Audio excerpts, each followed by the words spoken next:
Bosco Beats, Bosco, whatever you want to call me. Wanted to finally start putting some content out there and just really kind of letting people know who I am as a producer, how I make beats or whatever like that. But I really kind of want to start some dialogue with my first video, as far as I see there's a lot of things on these, a lot of stuff going on with these producer forums and stuff. People talking about like using sample services like Splice, who makes royalty-free samples. There's a video on YouTube, I'll link it in the description, of Cassius J talking about how he makes 10 beats a day, and you know, by utilizing Splice, or another producer friend sends him a file or a track out of his sounds or whatever, and he'll take a loop, you know, change the tempo a little bit, transpose, add some little reverb, delay or whatever, throw it through gross beat, and then, you know, throw his drums and everything on there, and he's done. So I can see how taking, you know, doing that, you can make 10 beats a day, because honestly, I don't have a reason to make 10 beats a day. I don't want to make 10 beats a day. I don't think I can handle that mentally, of trying to force my creativity to make 10 beats a day. Sometimes it'll happen, you know, I've made, you know, 5 beats in a day, and it was, you know, because I was in that creative zone, I was in that vibe, and I was just cranking them out. But to me, I don't think you should really be making 10 beats a day unless you're of that higher status of, you know, your Cassius J, your Metro Boomin, your Sunny Digital. You are those producers. But the thing that I want to touch base on is not about making 10 beats a day. It's mainly about people kind of hating on Splice, as far as saying it's cheating and other things like that. But, you know, for me as a producer, I come from a sample-based background. I started out sampling vinyl, making beats like, you know, Ninth Wonder, J Dilla, Premier, you know, that's who are my influences were when I first started, and that's how I made beats. So what I want to ask is, like, why is everyone hating on Splice, where if you're using it creatively, you're taking the same techniques you would when you're sampling vinyl, and you're using it into the digital format of pre-made loops. What I do when I make my beats is, you know, I'm not gonna I'll take the original and I'll, you know, make a basic structure, and then I'll start playing around with that sample. I'll start chopping it up, I'll start slowing it down, pitching it up, pitching it down, putting it in reverse, just kind of make it so you don't know that I got it from there, or, you know, wherever I got it from. That is my goal, to make my sounds. I can't play keyboard, you know, so I hear melodies and I gotta get close to it, or it takes me forever to do it because I'm like Google searching chords, excuse me. So I don't see why Splice is getting a lot of hate, to where it's the same thing that Dilla, Premier, Ninth Wonder, you know, all those greats were doing. It's just sampling, but you're recreating something and turning it into your own.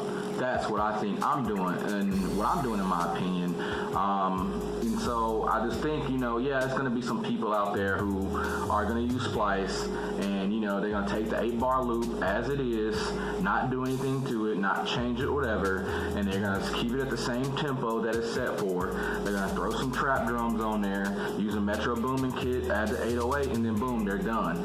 And, you know, if you want generic beats like that, then yeah, but you're gonna only go and get generic ass people to rap over your stuff.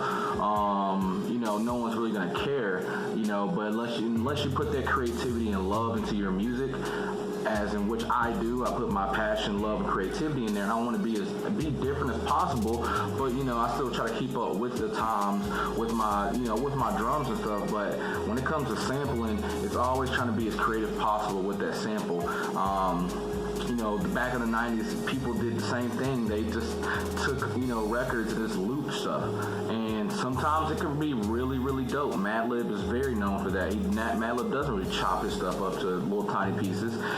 You know, he takes a little 4-bar loop and he loops it, but the samples he has are very rare. No one's ever heard them before, and they just dope, and it just works that way for him. In that case, the Splice, not necessarily. I wouldn't just loop something unless it was like a small part. You know, I've taken a little guitar, like, you know, just chord progression, strums, and I didn't do anything anything to it. I left it there, but I built the beat around it. It was more of an inspiration tool to get me started to creating something, and that's what these websites are made for, is to get you started into your creative process, not to use everything from the site to make your whole beat. It's to, maybe you're having trouble with the bass line for a song, so you can go in there and find the key that bass line, that on there that the bass line is in of your song, and download it and add it to your beat, and then it can maybe give you some different ideas of what to play. Maybe you want to replay that bass line but add a couple different notes and variations. That's what that site is for. Or if you can't think of a melody, now you can go in here, download a melody, and then start playing keys around it, and then start, maybe take the sample out. That's what I did a lot. When I started adding more sound to my beats and I was sampling from vinyl, half the time I would literally take that sample that I used, that I chopped up, and I would literally take it out because it wasn't adding anything to my beat. Added texture, of course. So either when I came to mixing, I would turn it down just to get so I would have some texture to my beat and that vinyl crackle from there.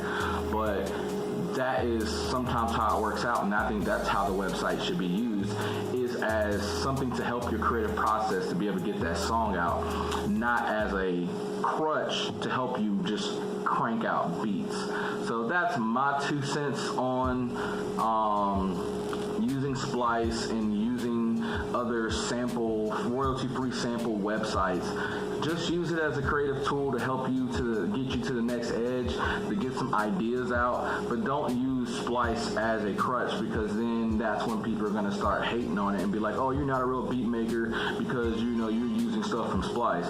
No, I use this as a creative way to make a cool song that cats did back in the 90s. So that's it.